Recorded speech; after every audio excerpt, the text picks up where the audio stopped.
भक्तगणों, आज आपको भगवत गीता तीसरा अध्याय का शेष भाग हिंदी में बताऊंगा। आप उसको ध्यानपूर्वक सुने और इस चैनल को लाइक सब्सक्राइब जरूर करें। कथा भगवत गीता सुनिए।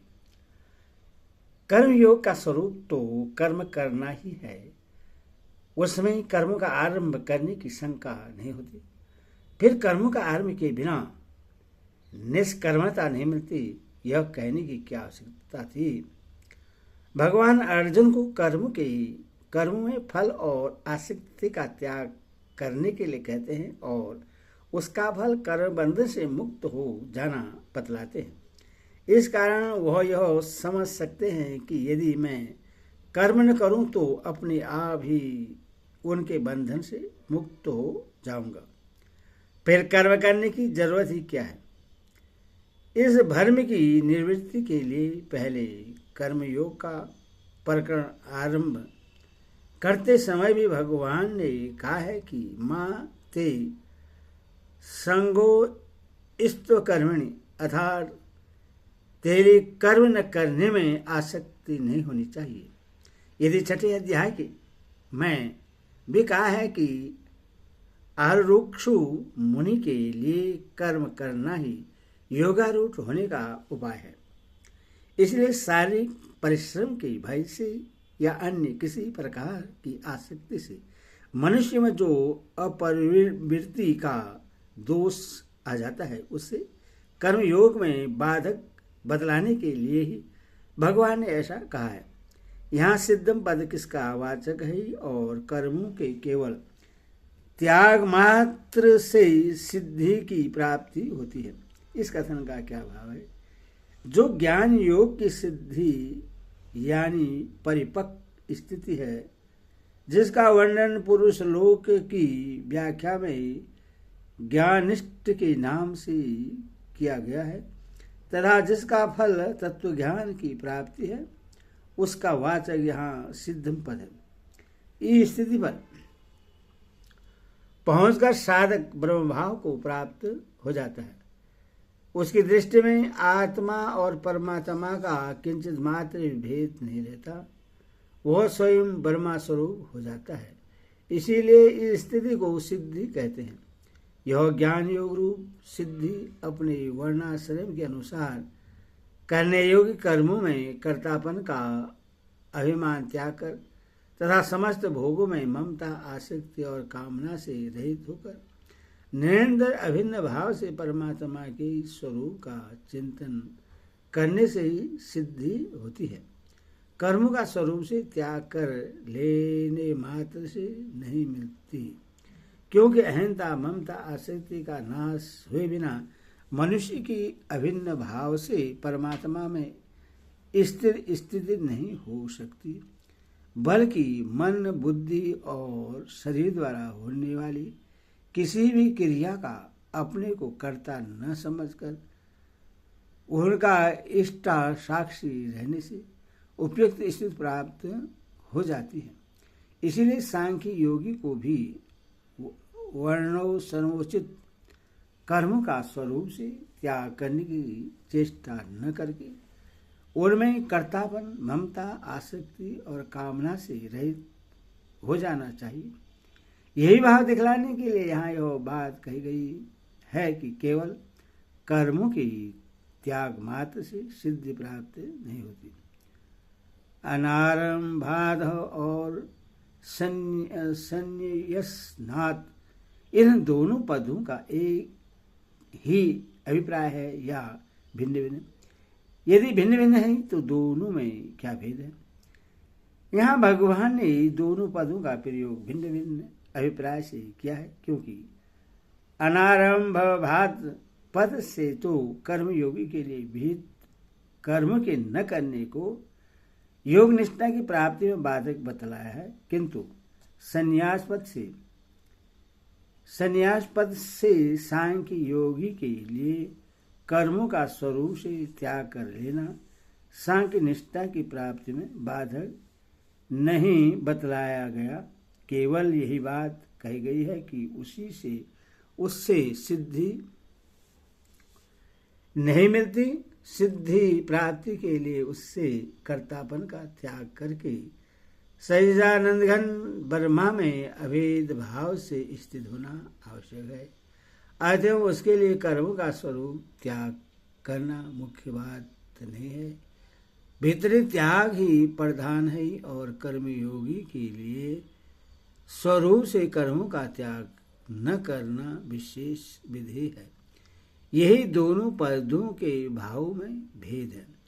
इस प्रकार कर्मयोगी के लिए कर्तव्य कर्मों के न करने को योग निष्ठि की प्राप्ति में बाधक और सांख्य योगी के लिए सिद्धि की प्राप्ति में केवल स्वरूप से बाहरी कर्मों के त्याग को गौण बतलाकर अब अर्जुन को कर्तव्य कर्मों में प्रवृत्त करने के उद्देश्य से भिन्न भिन्न हेतु के कार्य करने की आवश्यकता सिद्ध करने के लिए पहले कर्मों के सर्वदा त्याग को अशक्य बतलाते हैं।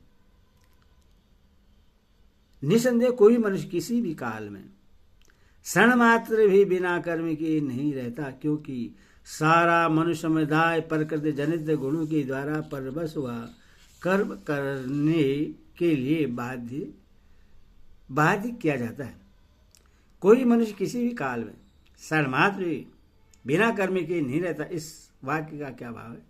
इससे भगवान ने यह बात दिखलाया है कि उठना बैठना, खाना पीना, सोना जागना, सोचना मनन करना, स्वप्न देखना, ध्यान करना और समाधिस्थ होना, ये सब के सब कर्म के अंतर्गत हैं। इसीलिए जब तक शरीर रहता है तब तक मनुष्य अपनी प्रकृति के अनुसार कुछ न कुछ कर्म करता ही रहता है।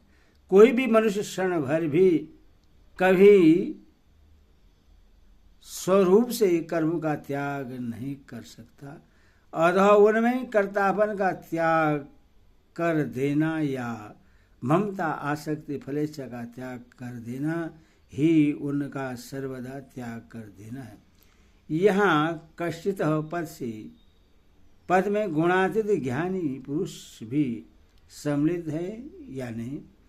गुणातीत ज्ञानी पुरुष का गुणों से या उनकी कार्य से कुछ भी संबंध नहीं रहता, अतः वह गुणों के वश में होकर कर्म करता है। यह कहना नहीं बन सकता। इसीलिए गुणातीत ज्ञानी पुरुष कशिचित पद के अंतर्गत नहीं आता। तथा मन बुद्धि और इंद्रिय आदि का संघात रूप जो उसका शरीर लोगों की दृष्टि में वर्तमान है, उसके द्वारा उसके और लोगों के पारबंधानुसार नाम मात्र के कर्म तो होते ही हैं, किंतु कर्तापन का अभाव होने के कारण वे कर्म वास्तव में कर्म नहीं है। हाँ, उनके मन बुद्धि और इंद्रिय आदि के संघात को कश्चित के अंतर्गत मान लेने में कोई आपत्ति नहीं है, क्योंकि वह गुणों का कार्य होने से गुणों से अतीत नहीं है, बल्कि उस शरीर से सर्वदा अतीत हो जाना ही ज्ञानी का गुणातीत हो जाना है। सर्वपद किनका वाचक ही और उनका गुणों के बस में होकर कर्म करने के लिए बाध्य होना क्या है?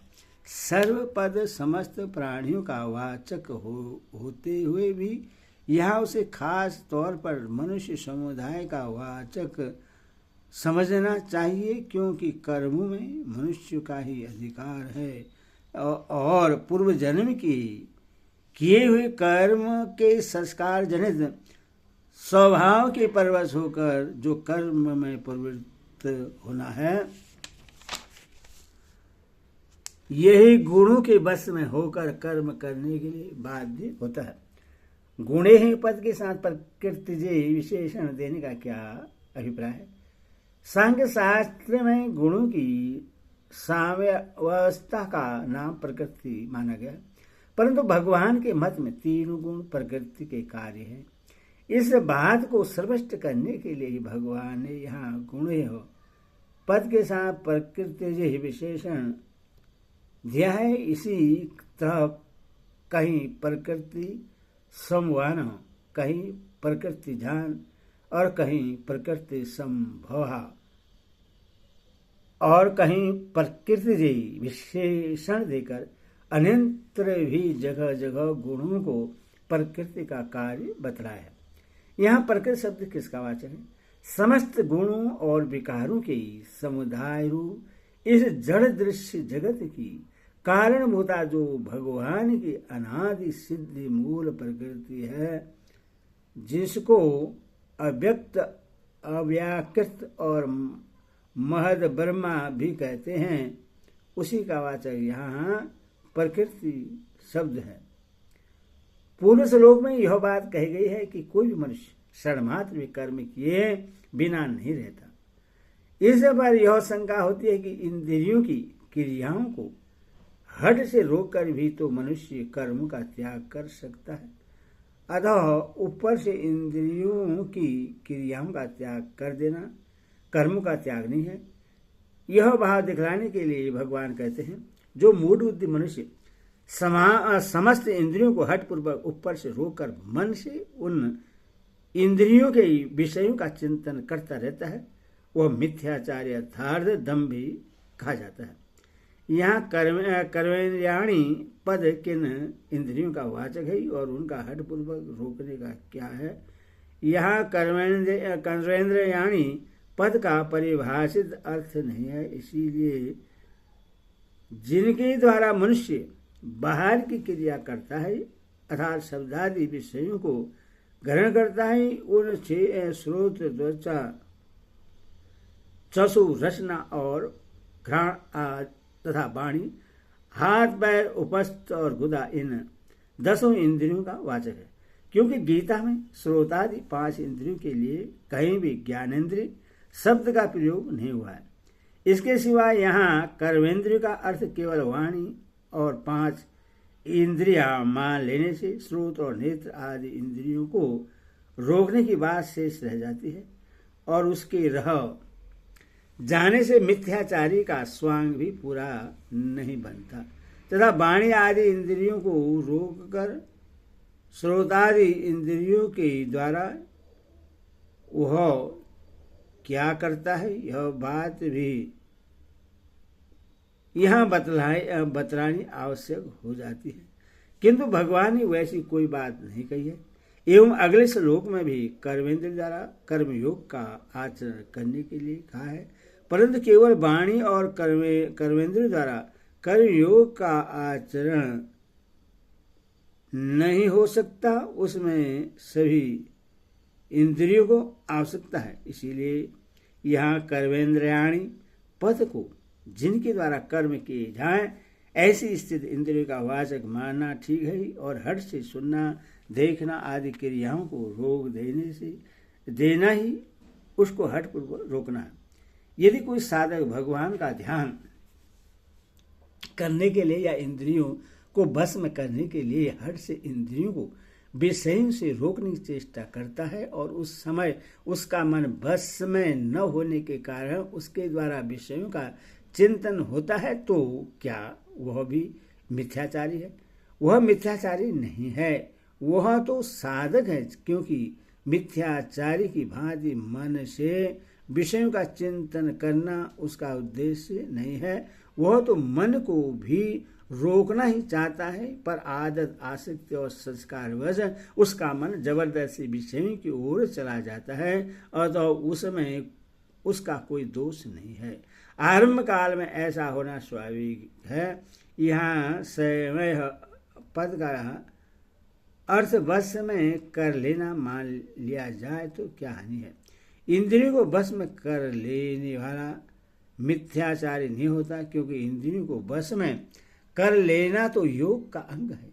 इसीलिए यहाँ संयमय का अर्थ जो ऊपर किया गया है वही ठीक है। इंद्रियाधान पद किसका वाचक है? 10 इंद्रियों की शब्दादि समस्त विषयों का वाचक यहाँ इंद्रियाधान पद है। अध्याय 5 श्लोक 9 में भी इसी अर्थ में इंद्रियार्थेषु पद का प्रयोग हुआ है। वह मिथ्याचारी कहलाता है। इस कथन का क्या भाव है? इससे यह दिखलाया गया है कि उपयुक्त प्रकार से इंद्रियों को रोकने वाला मनुष्य मछलियों को धोखा देने के लिए स्थिर भाव से खड़े रहने वाले कबड्डी बगुले की भांति बाहर से दूसरा ही भाव दिखलाता है और मन में दूसरा ही भाव रखता है, अतः उसका आचरण मिथ्या होने से वह मिथ्याचारी है। इस प्रकार केवल ऊपर से इंद्रियों को विषयों से हटा लेने को मिथ्याचारी बतलाकर अब आसक्ति त्याग करके इंद्रियों के द्वारा निष्काम भाव से कर्तव्य कर्म को करने वाले योग की प्रशंसा करते हैं।